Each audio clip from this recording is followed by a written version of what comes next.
Hati kami limpah dengan ucapan syukur. Kami bersyukur punya Allah seperti Engkau. Kami bangga menyebut diri kami sebagai orang percaya. Kami bangga menyebut diri kami sebagai umat kepunyaan Tuhan. Kami bangga bisa menyembah Allah yang hidup, Allah yang setia.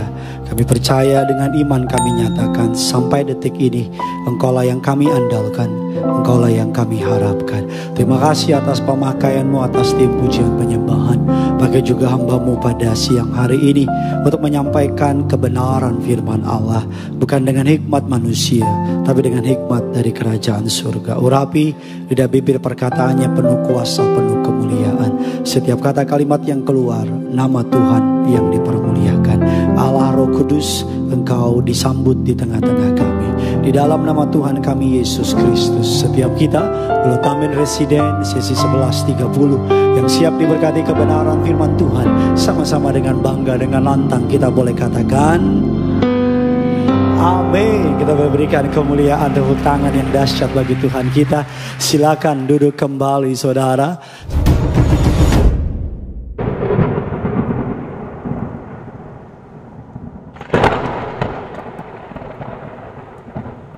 Sebuah kehormatan yang besar bagi saya bisa melayani jemaat Tuhan Glotamin Residen. Biasanya sudah dilayani oleh gembala saudara, pendeta Dr. Gilbert Lumendong. Terima kasih untuk kesempatan saya boleh melayani saudara pada sesi 11.30 di tempat ini. Saya harap saudara tidak kecewa dan saudara siap untuk diberkati oleh kebenaran firman Tuhan. Terimalah salam terbaik dari mimbar yang kudus ini. Shalom Glotamin Residen. Bisa lebih semangat lagi dong saudara. Shalom. Shalom. Apa kabar semuanya saudara?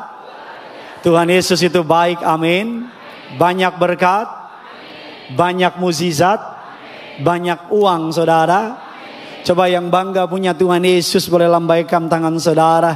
Kalau sudah tidak keberatan boleh kasih salam kiri kanan saudara. Katakan kamu kelihatan lebih awet muda pagi ini. Bilang saudara, kamu kelihatan lebih awet muda pagi ini. Keluarkan pulpen dan catatan saudara. Kita akan sama-sama belajar. Gereja kami sedang mengajar sepanjang bulan ini tentang hikmat atau wisdom saudara. Dan beberapa minggu pertama kita belajar apa itu hikmat. Minggu kedua hikmat berbicara apa? Izinkan saya sedikit melakukan quick recap saudara, bahwa hikmat manusia adalah right here, right now, hanya saat ini saja. Tapi hikmat dari Tuhan bukan saja right here, bukan saja right now, tapi untuk masa depan. Katakan amin.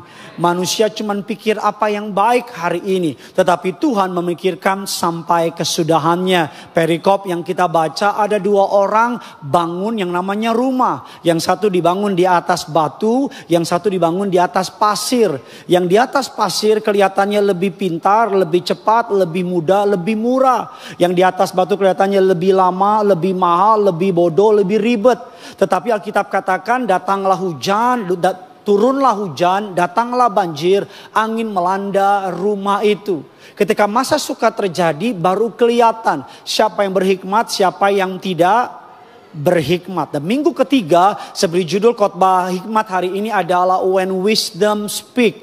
Ketika hikmat berbicara. Orang berhikmat itu kelihatan dari cara ngomongnya. Bahkan orang dunia bilang kita bisa tahu orang itu educated or non-educated kelihatan dari cara apa? Ngomongnya. Kita akan malas ngomong sama orang yang merepet mulu. Merepet itu bahasa Ibrani saudara. Merepet mulu, ngoceh mulu. Bilang kiri kanan saudara, lu jangan ngoceh mulu jadi orang bilang. Kayak saudara gak menerima saya jam ini saudara. Mari sama-sama kita buka dasar kebenaran firman Allah. Amsal 18 ayat yang ke-21. Practical teaching. Pengajaran hari-hari. Doa saya hati saudara pulang di tempat ini saudara diberkati oleh Tuhan.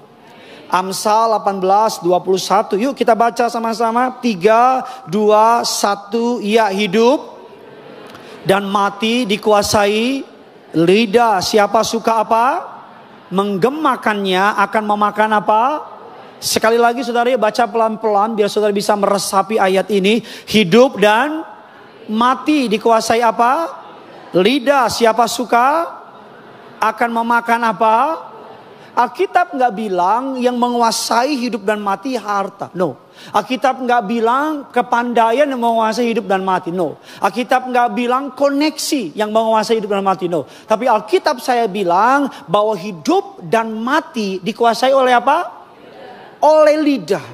Alkitab saya mengatakan bahwa lidah perkataan akan menentukan bagaimana masa depan saudara.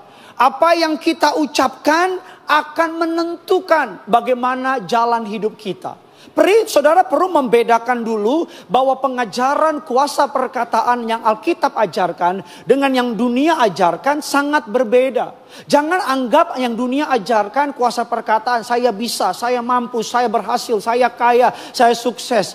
Perkataan kuasa perkataan dunia terletak kepada diri sendiri. Dia memompa yang di luar ke dalam, digantungkan kepada kekuatan sendiri. Tetapi kuasa perkataan yang ingin saya bagikan sama saudara adalah bergantung kepada iman. Bergantung kepada firman.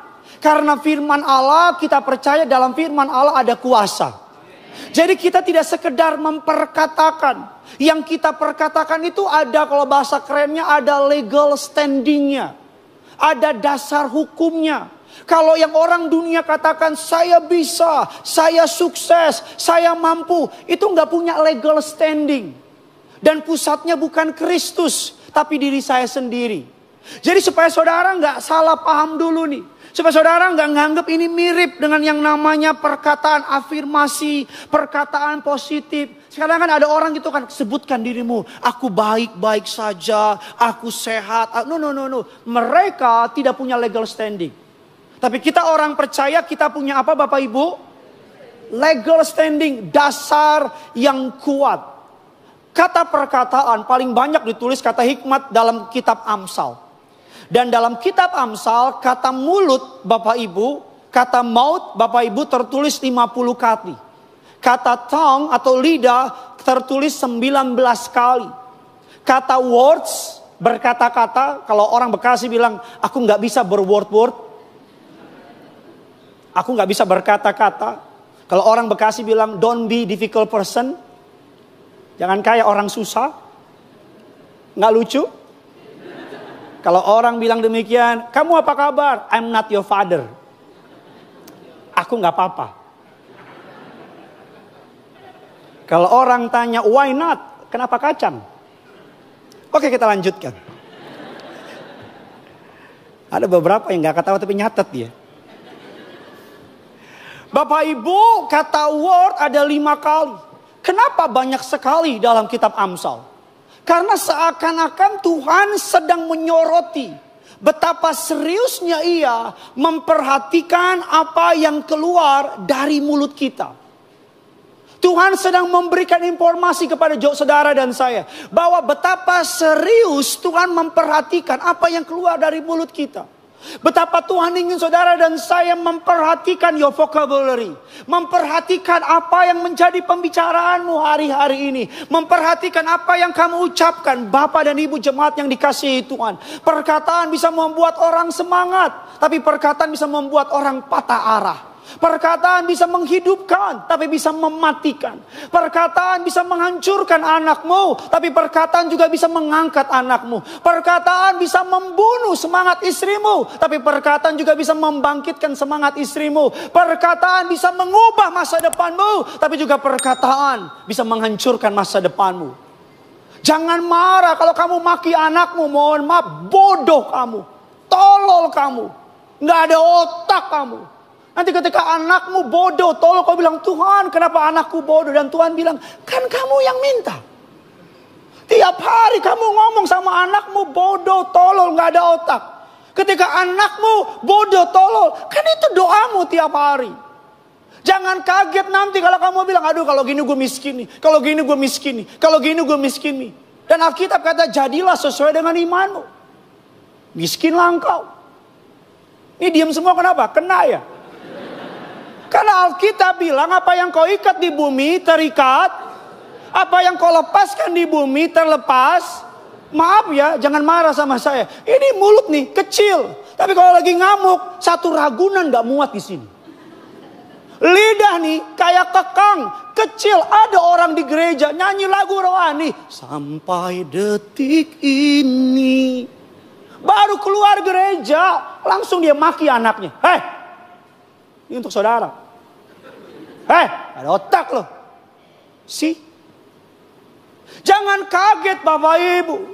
Kalau kamu gak pernah memuji anakmu, gak pernah bilang I love you, gak pernah bilang kamu cantik, kamu baik, kamu pintar, kamu mampu. Dan ketika anak perempuanmu keluar, ketemu pemuda yang bilang I love you, you are so beautiful. Dan anak perempuanmu kasih tubuhnya sama dia.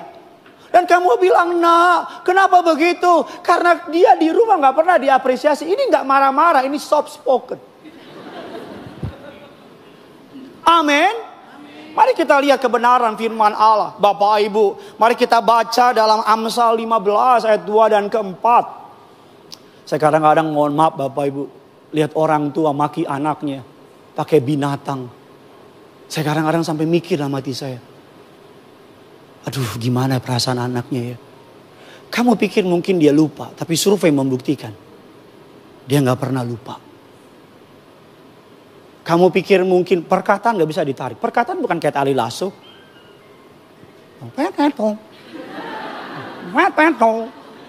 Tolong di silent lah. Sampai di mana khotbah saya tadi? Oh sampai di. Perkataan kayak gini. Saudara ambil bantal. Belek bantalmu yang isi bulu angsa itu. Belek, kapas. Bawa ke loteng. Tiup angin. Terus saya bilang, kumpulin lagi. Gak bisa. Emang kamu pikir anakmu lupa kamu maki? Tolol kamu. Ada orang tua kalau maki anak ampun. Binatang dikeluarin. Anaknya sih diem. Tapi sini luka. Kalau udah luka. Narkoba masuk. Nilai dunia masuk. Mari kita baca kebenaran firman Allah. Gak apa-apa saudara, diam saja terus sampai Tuhan datang kedua kali. I know. Saya dididik dari keluarga Batak. Papa saya itu orang Batak, tentara pula. Kayu mukul kami, kalau gak patah gak stop. Sepatu sering terjadi terbang di rumah, bukan kuasa gelap. Babami dan seterusnya. Di rumah teriak kenceng. Suatu hari papa saya 85 tahun sekarang usianya. Dia minta maaf. Bontot, maafin papa ya. Tapi minta maafnya gitu. Tapi kan kalau papa gak keras, gak jadi orang kamu. Saya bilang model orang zaman dulu begini emang. Saya bilang Pak, Bontot jadi orang bukan karena papa, karena Tuhan Yesus Pak. Ada orang tua, aduh ampun. Ada suami kalau maki istri, ampun. Ada istri kalau maki suami, ampun. Ada orang tua kalau maki anak, aduh. Ada anak, kalau ada orang maki pembantu, kayak pembantu bukan orang. Ampun. Ada pendeta udah khotbah bagus-bagus, jemaat gak ada yang respon, ampun. Amsal 15 ayat 2 dan keempat. Lidah orang bijak. Surah lemes banget sih. Yuk baca sekali lagi 3, 2 ya. Lidah orang bijak. Tetapi mulut orang bebal. Orang bijak kalau ngomong yang keluar itu permata. Kata orang demikian. Orang bijak kalau ngomong yang keluar itu pengetahuan. Orang bijak kalau ngomong yang keluar itu orang kita bilang pengetahuan, knowledge. Dikatakan ayat selanjutnya mata Tuhan ada di segala tempat mengawasi orang jahat dan orang baik. Ayat yang keempat kita baca sama-sama. Lidah lembut adalah apa? Tapi lidah curang apa Bapak Ibu? Melukai siapa? Melukai hati. Bilang kiri kanan saudara kalau ngomong ada caranya. Betul apa tidak?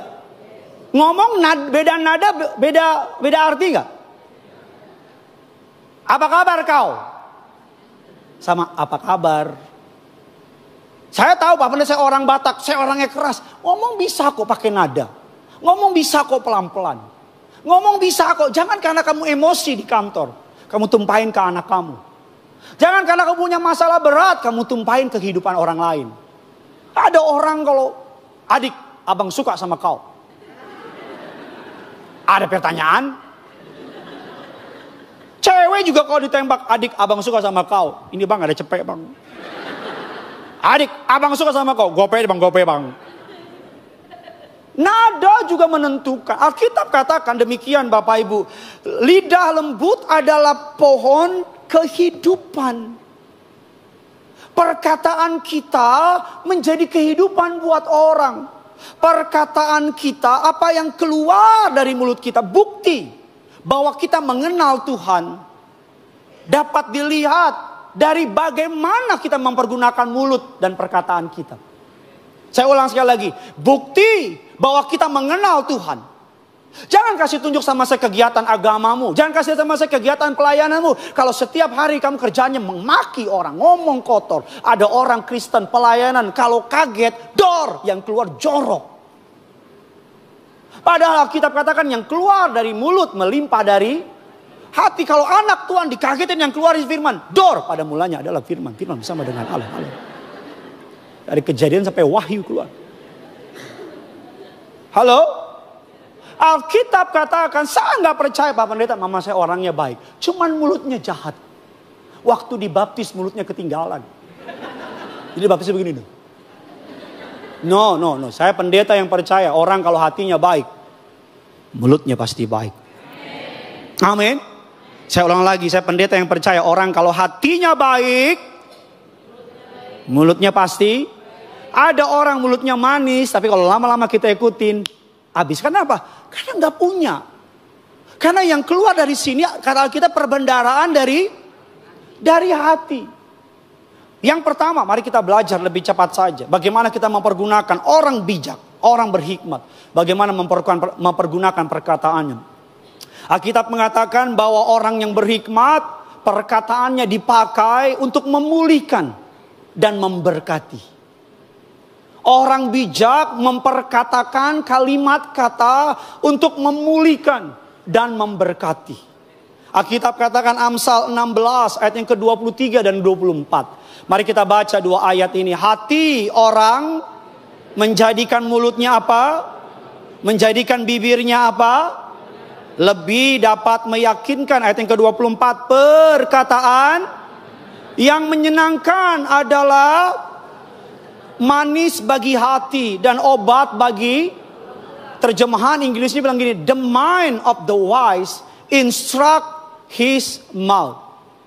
Hikmat dikatakan orang bijak, pikirannya yang mengendalikan atau menginstruksikan mulutnya.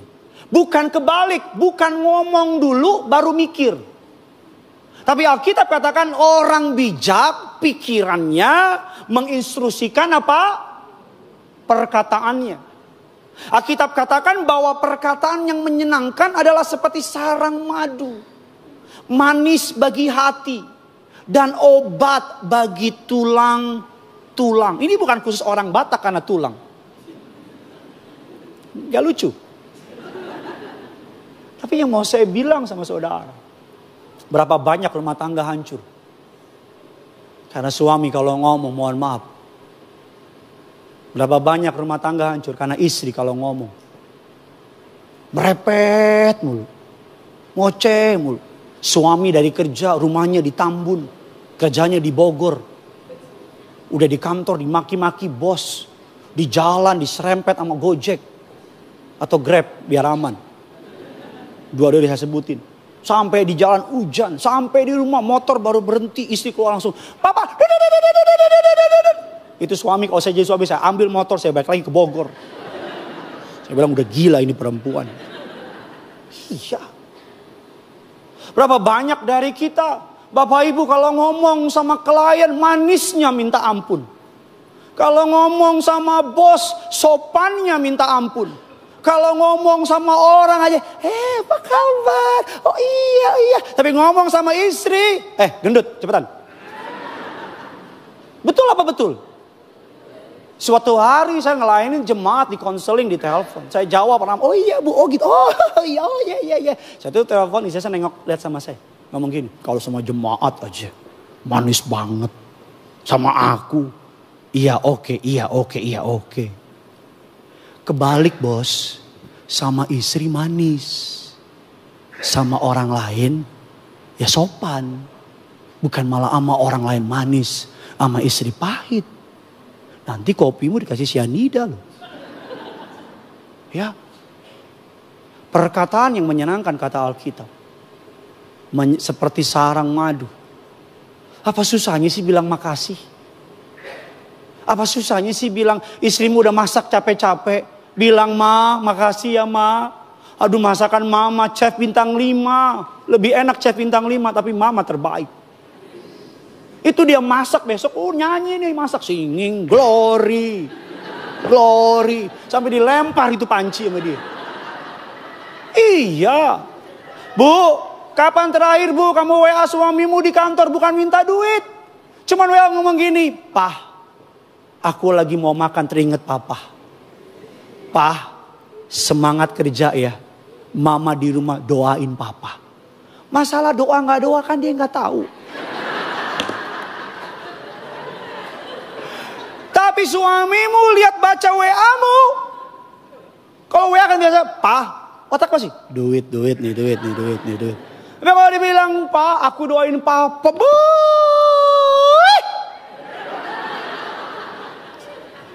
Saya yakin suamimu pulang martabak di tangan. Dia masih di kantor teriak, Ma, masih di kantor padahal. Tadi malam anak saya yang paling kecil, Joe, ngompol. Bapak Ibu, ngompol. Jam 2, saya bangun, saya ngintip tuh. Dia ngompol, terus saya lihat. Istri saya bangun. Dia gantiin, dia bawa anak saya ke toilet. Terus dia kembali tidur. Jadi biarin anak toilet gitu. Saudara lama mikirnya ya, lama ya. Capek gue diem. Ke toilet digantiin si Joe sama istri saya, gantiin. Spray diangkat, digantiin. Malam-malam loh. Bayangin gak kalau istri saya gak cinta Tuhan? Pasti ganti sambil merepet. Ada istri gitu ngelakuin tapi ini. Kita kan juga suami kan sebel gitu kayak. Apaan sih? Saya gak tidur, saya ngintip gini. Saya liatin gitu. Dia ganti spray, kasur, rumah diganti semua. Dia ganti udah rapi, ganti baju tidurin lagi.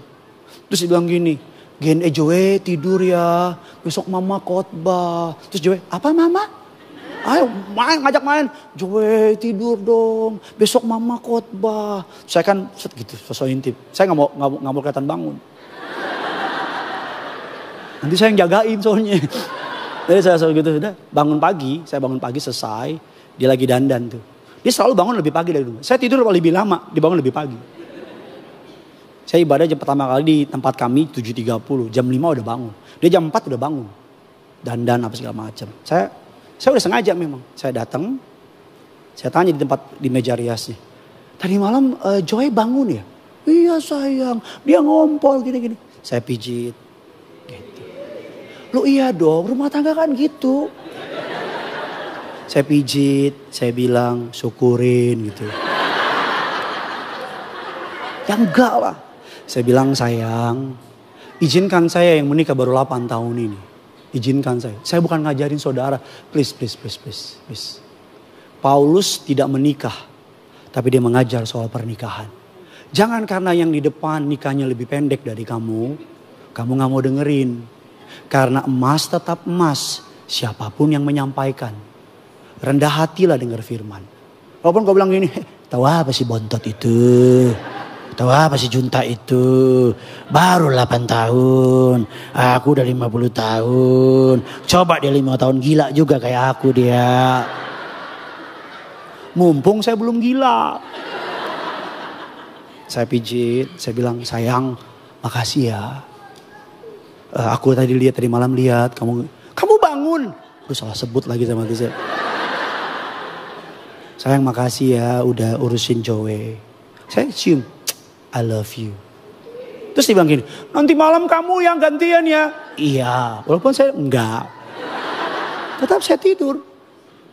Tapi istri juga nggak lakuin itu sukacita. Karena diapresiasi. Saya pulang pelayanan, dia udah buka tangan gini. Sayang, capek ya? Capek. Gimana? Peluk. Mau apa? Karena semua yang saya mau ada dalam dirinya. Tapi apresiasi itu mahal. Kita ngajar anak kita 3 kata ajaib. Sorry, tolong, terima kasih. Kamu aja gak pernah praktekkan sama orang tua, sama istrimu, sama rumah tanggamu. Kalau mau diributin ada aja, betul tidak? Amsal 13 ayat 2 dan 3 kita baca sama-sama. Waktu saya akan segera habis, mari kita baca. Amsal 13 ayat yang kedua dan ketiga kita baca. 3, 2, ya. Dari buah mulutnya seseorang akan apa? Makan yang baik. Seorang hamba Tuhan bilang begini, pastikan perkataanmu manis. Karena suatu hari kamu akan makan perkataanmu sendiri. Pastikan perkataanmu manis. Karena suatu hari kamu makan perkataanmu sendiri. Alkitab katakan dari buah mulutnya seseorang akan makan yang baik. Jadi pada prinsipnya bahwa perkataanmu adalah benih. Kalau kamu gak suka dengan apa yang tumbuh dari sana, jangan salahin iblis, jangan salahin Tuhan. Karena pada prinsipnya dari buah mulutnya seseorang akan makan yang baik. Ayat yang ketiga lebih tajam lagi. Dikatakan demikian, siapa menjaga mulutnya memelihara nyawanya. Siapa yang apa? Lebar bibirnya akan ditimpa apa? Colek kiri kanan saudara, bilang mulut lu jangan lebar. Ayo bilang pendeta suruh mulut lu jangan lebar. Kok gak berani ngomong sih? Tahu kan mulut lebar? Tahu kan? Ember. Orang dunia bilang peres. Tahu peres gak? Mulutnya tuh, ampun lebar. Jangan karena kamu mohon maaf kamu udah gak di kantor itu, kamu keluar ngomongin kantor itu. Jangan kamu udah putus sama pacar itu, kamu omongin pacar itu.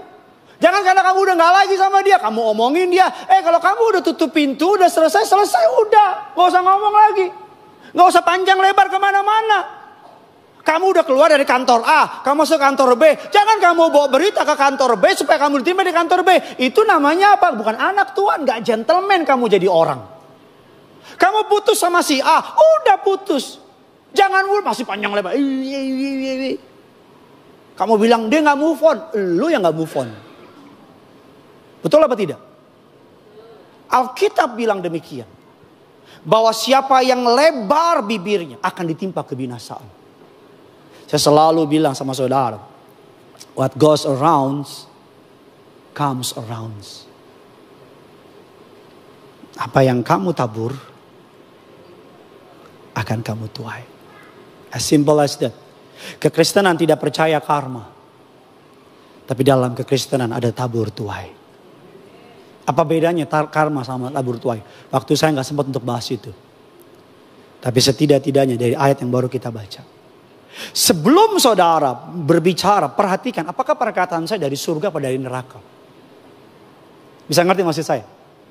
Apakah perkataan saya ini membawa suasana surga atau membawa suasana neraka? Apakah perkataan saya ini membuat orang merasakan surga? Orang dunia bilang think before you speak. Berpikirlah sebelum kamu apa? Bicara. Think. Tango India, Tango Hotel India November Kilo. Think, tampilkan gambarnya. Think.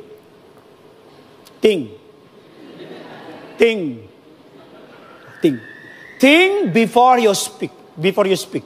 Dari kata think ini saya berikan beberapa terjemahan akronim supaya saudara bisa mengerti. T yang pertama, sebelum saudara ngomong, T yang pertama, it is true. Bener nggak? Ini bener nggak? Jangan pakai istilah katanya. Jangan karena katanya karir orang hancur karena mulutmu. Jangan karena katanya engkau menutup pintu berkat orang. Jangan karena katanya kamu ngancurin hidup orang. Jangan tarik orang yang di atas, injek orang yang di bawah untuk naik ke atas. Hidup gak serendah itu, bos. Jangan pakai main kotor untuk hidupmu maju. Percayalah, berkat gak pernah ketuker. Amin. Jangan punya mental tarik orang di atas, injek orang di bawah supaya kamu naik. Kalau kamu pakai cara itu, dengar perkataan saya, cara yang sama akan diberikan Tuhan kepada kamu. Dan seringkali dengan bunganya Tuhan kasih. Seringkali lebih pahit. Gak apa-apa orang jatuhin saudara. Gak apa-apa orang jelekin saudara. Gak apa-apa orang fitnah saudara. Tapi jangan kamu yang fitnah. Amin. Gak apa-apa orang jelekin. Oh katanya, oh katanya, oh katanya. Entah berapa banyak orang hancur karena katanya. Think it is true or not. Ini benar gak? Saya rasa kalau kita sampai di kalimat pertama ini benar apa enggak, pasti banyak kita gak jadi ngomong. Gosip kan saya selalu bilang gak bosen-bosen. Dimulai dengan kata kunci yang pertama orang gosip. Udah tahu belum? Kata kunci yang kedua apa? Jangan bilang-bilang ya. Saya selalu bilang gosip seperti rendang Padang. Bumbunya banyak, dagingnya satu. Kita tusuk kirain daging, ternyata lengkuas. Ya, it is true. Ini benar nggak? Kalau nggak benar, stop, nggak usah lanjutin. Pepatah Yahudi bilang, ini pepatah Yahudi. Saudara, saya nggak buat-buat. Ini pepatah ini ngomong gini. Apa yang tidak kamu lihat dengan matamu, tidak kamu dengar dengan telingamu, jangan kau saksikan dengan mulutmu. Saya ulang lagi, pepatah Yahudi ngomong gini. Apa yang tidak kau lihat dengan matamu, tidak kau dengar dengan telingamu, jangan kau saksikan dengan mulutmu. Gampangnya begini, kalau lu nggak tahu ini benar, gak usah ngomong. Kalau kamu tetap ngomong, padahal kamu tahu itu nggak pasti. You know what? Someday it happen to you. Jadi sama kamu. Kita nggak ngomong aja orang ngomongin. Betul tidak? Ibu depan amin terus nih kayaknya entah korban atau pelaku apa gitu. Hak berikutnya adalah it is helpful. Apakah ini membantu apa tidak? Oke, this is true. Oh, ini benar, oke. Kalimat selanjutnya, ini nggak bantu nggak? Ini nolong nggak? Kalau cuma bikin ribut, stop it. Alkitab katakan kita anak-anak pembawa damai. Senang banget sih lihat orang ribut. Senang banget sih bikin si A masih B ribut. Senang banget sih pecahin kongsi orang. Senang banget sih bikin orang sahabatan jadi berantem. What for gitu loh. Ngapain? It is helpful apa enggak? Ini membantu apa tidak? Habis itu yang kedua, I adalah it is inspiring or not. Ini menginspirasi apa tidak? Gosipin suami orang yang cerai nggak mungkin menginspirasi. Gosipin tetangga yang baru didatengin sama debt collector nggak mungkin menginspirasi. Gosipin teman kita yang masuk rumah sakit nggak mungkin menginspirasi. Gosipin orang yang baru nangis karena ngalamin masa sukar. Kenapa sih lihat orang susah, kamu jadiin bahan buat cerita? Memang sedingin itu hati kamu? Kenapa sih lihat orang mengalami kegagalan ekonomi, kamu jadiin bahan cerita di tongkrongan kamu? Memang semati itu manusia kamu? Kenapa sih lihat orang lain cerai, kamu jadiin cerita ke orang lain? Memang kamu pikir kamu udah sempurna gitu?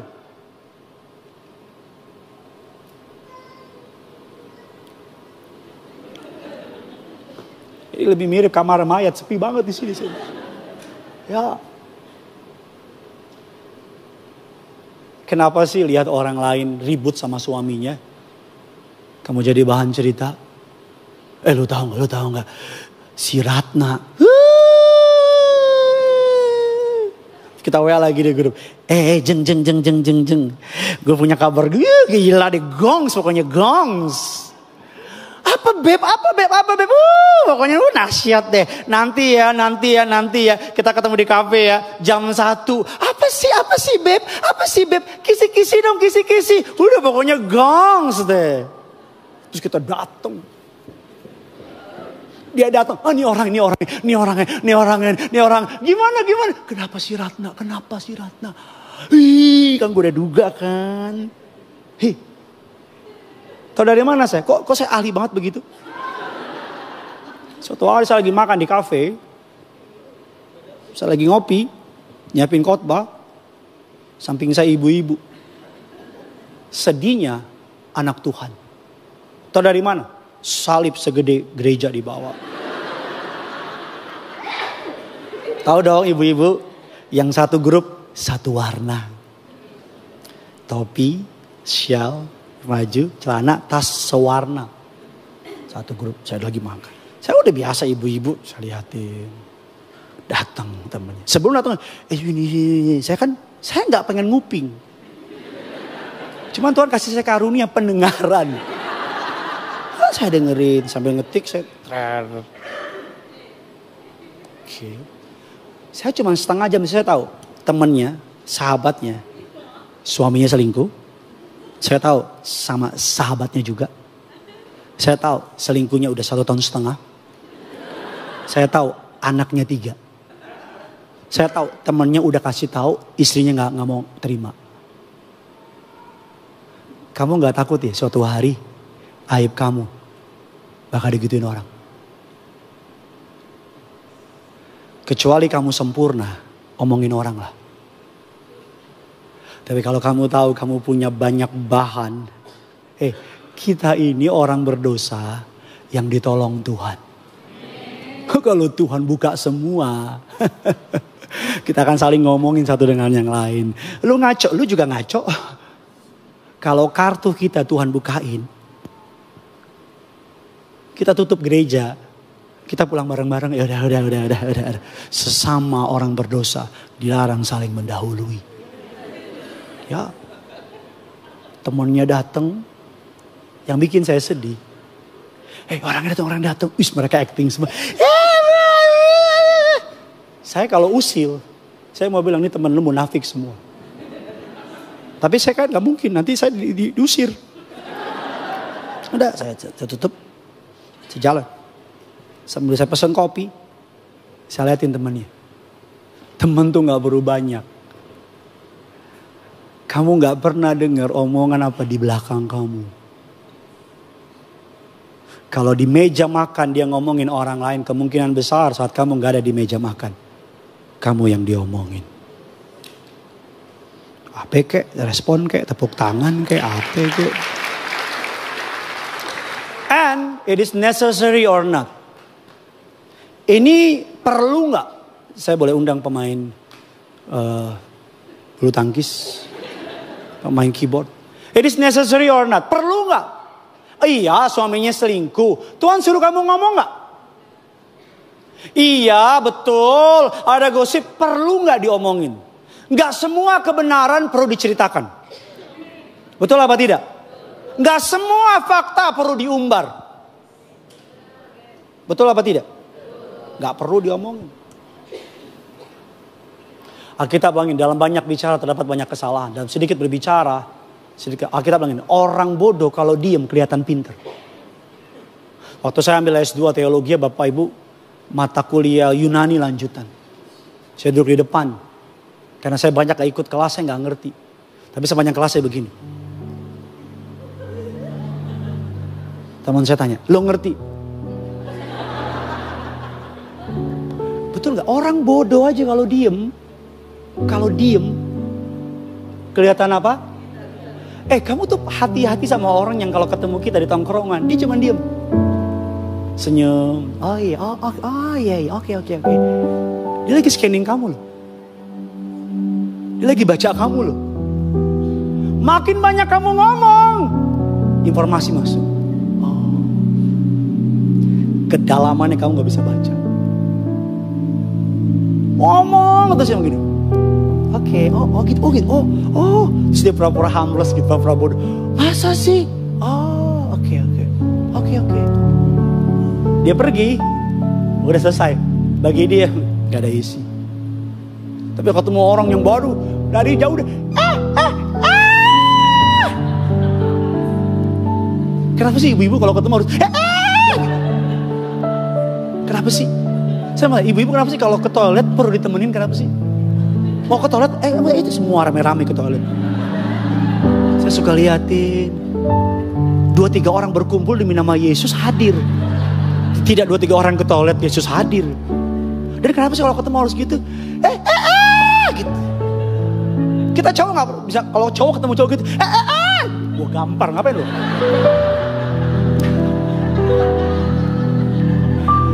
It is necessary or not? Perlu nggak? Dan yang terakhir kesukaan saya, it is kind or not? Ini baik nggak sih diomongin? Dari mimbar yang kudus ini, kalau kamu mempromosikan celah seseorang, tunggu tanggal mainnya di bioskop-bioskop kesayangan Anda. Kalau kamu setel celah orang lain, suatu hari, kecuali kamu sempurna, like Jesus, do it. Tapi kalau kamu tahu kamu juga orang berdosa yang ditolong Tuhan, sama-sama gelut amres, angkat tangan kanan. Ayo ikutin saya yuk, angkat, kasih telunjukmu, taruh di mulut, sama-sama. Oke? Siapa yang mau janji gak mau ngomongin orang lagi? Gak yakin kayaknya deh. Siapa yang mau janji, mau jaga mulut, gak mau jelekin orang, gak mau gosip? Angkat tangan. Ayo angkat tangan. Oke? Ayo gak apa-apa, ayo. Dari mimbar yang kudus ini, sebagai pendeta hamba merekam Glow Taman Residen 11.30. Angkat tangan. Oke. Saya udah kirim ke Tuhan Yesus. Nanti kalau sedang ngomongin orang, saya tahu kita kan silence is gold, kepo is diamond. Saya tahu kalau datang gini. Kita kan kayak pengen tahu lagi, aduh. Diam aja. Kalau kamu punya teman yang ngomong, kau dengar aja. Oh gitu. Ya. It is kind or not? Saya akan tutup dengan ini Bapak Ibu, karena waktu saya sebenarnya poinnya terlalu banyak. 4 Yakobus 3 ayat 4 dan 5. Ini ayat saya terakhir. Dan lihat saja kapal-kapal walaupun amat besar dan digerakkan oleh angin keras, namun dapat dikendalikan oleh kemudi yang amat kecil, menurut kehendak juru apa Bapak Ibu? Juru mudi. Kitab katakan, makanya kita bilang, let the weak say I am strong. Let the poor say I am rich. Jangan memperkatakan apa yang kamu lihat, tapi perkatakan apa yang kamu imani. Kalau kamu memperkatakan apa yang kamu lihat, the more you say what you see, the more you get what you see. Kita memperkatakan apa yang kita imani. Amin. Hidup kita tidak ditentukan oleh perkataan orang lain. Perkatakan. Setiap pagi dan malam sebelum anak saya tidur dan bangun, saya urapi anak saya. Pandai, cerdas, anak takut akan Tuhan. Menurut survei atau psikologi, anak di tengah-tengah mau tidur dan akan tidur, itu masuk ke dalam dimensi paling dalam. Disitulah kalau kita mau memberikan sugesti atau perkataan, menurut yang namanya psikologi, itu paling penting. Di menit-menit itu saya bisikin ke Gene dan Joy, Papa sayang Joy, Papa sayang Gene. Mainan yang Gene mau itu gak bagus. Suges. Perkataan iman. Kadang-kadang dia lagi mandi, saya sampai sehari ini saya yang mandiin kedua anak saya. Bukan mbak, bukan istri, bukan oma, saya. Kenapa? Karena nanti anak saya udah gede. Saya paling seneng momen mandi. Karena kalau mandi sama mereka, itu pintu air masuk ditutup sampai airnya genang. Anak saya bilang banjir genap, penuh. Itu kita bisa mandi 1 jam. Mereka, karena nanti kalau udah gede, dia ingat momen itu. Muscle memorinya ingat. Ketika dia udah besar, ada tantangan, ada masalah, dia ingat dia punya loving father, loving mother. Dia punya ingatan yang kuat. Karena nanti kalau dia udah gede, saya mandiin, saya gila. Udah 35 tahun, papa kita mandi. Kurang ajar kau. Kan gila kau mandi. Anak saya 2, 3, 4 tahun sama 7 tahun mandi mereka. Saya siramin, saya tungguin, siramin, lapin, gosokin gigi. Saya nggak lebih-lebihin, Tuhan saksi perkataan saya. Gosokin giginya, sampoin rambutnya, gelap kakinya, keringin. Saya ambil tuh hair dryer. Sebenarnya buat anjing saya. Tapi dia suka rambutnya. Papa, aku ada badai. Kamu enak, bisa hebat nah. Badai ku hadapi. Ya. Ya namanya anak kecil. Kita nikmatin. Apa yang mau saya bilang sama saudara? Lidah walaupun kecil. Poin saya terakhir. Saya diberkati, amin. 4M. Sebelum kita memperkatakan 4M, saudara. Mari kita lihat apa saja 4M itu. M yang pertama adalah menunduk. Menunduk berarti bukan nunduk kalau ngomong sama orang. Menunduk berarti humble. Kalau ngomong itu rendah hati. Pernah ketemu orang gak? Dari tanah tapi ngomongnya selangit. Pernah ketemu orang gak? Ada orangnya di sini? Coba tunjuk orang mana, saya mau lihat. Ada kan? Dek, ini tanah dek. Dari sini, dia sebut dari Tamrin sini, sampai sini Tanah Abang. Semua juga tahu Tanah Abang lontong. Masa tanah orang lain? Terus ceweknya, abang kaya, emang Tanah Abang namanya. Bahasa Inggrisnya Brotherland. Ada nyatet itu, bagus juga di brother. Lu tinggal di mana? Brotherland. Daripada Tanah Abang gak keren. Humble, ngomong tuh humble gitu. Pak, Bu, ngomong tuh rendah hati sama istri. Bukan cari siapa yang menang. Kalau lagi ribut, bukan cari siapa yang menang. Berkatakan kalau lagi konflik, pastikan untuk memilih pemulihan, bukan kemenangan. Udah kalau lagi ribut, ampun. Yang kedua, dalam perkataanmu menolong dan membangun. Alkitab bilang perkataan kita menjadi jerat, snare. Dan yang ketiga, perkataanmu menunjukkan integritas. Iya, katakan iya. Tidak, katakan tidak. Jangan overrated, jangan lebay, jangan berlebihan. Berapa waktu yang lalu istri saya tegur saya. Saya ngomong sekian jumlahnya, saya bilang sama saya, kayaknya gak segitu deh. Ya sayang kira-kira, no, dia bilang. Jangan overclaim. Kamu hamba Tuhan. Ngomong, jangan dilebih-lebihin, jangan dikurang-kurangin. Selebihnya dari iblis. Perhatikan perkataanmu jujur apa tidak. Yang keempat, yang terakhir, dalam perkataan saudara menyiapkan diri. M yang keempat, menyiapkan diri untuk ditolak tanpa sakit hati. Apa maksudnya Pak Pendeta? Kalau kita udah ngomong, kita udah ingetin orang yang gak dengerin, gak apa-apa. Karena perubahan datang dari Tuhan, bukan dari perkataan kita. Minggu depan terakhir Bapak Ibu kita akan belajar bagian terakhir dari tema hikmat ini. Saya diberkati Tuhan dalam menyiapkan khotbah ini. Saya berdoa saudara juga diberkati Tuhan lebih dalam lagi. Tuhan Yesus memberkati saudara.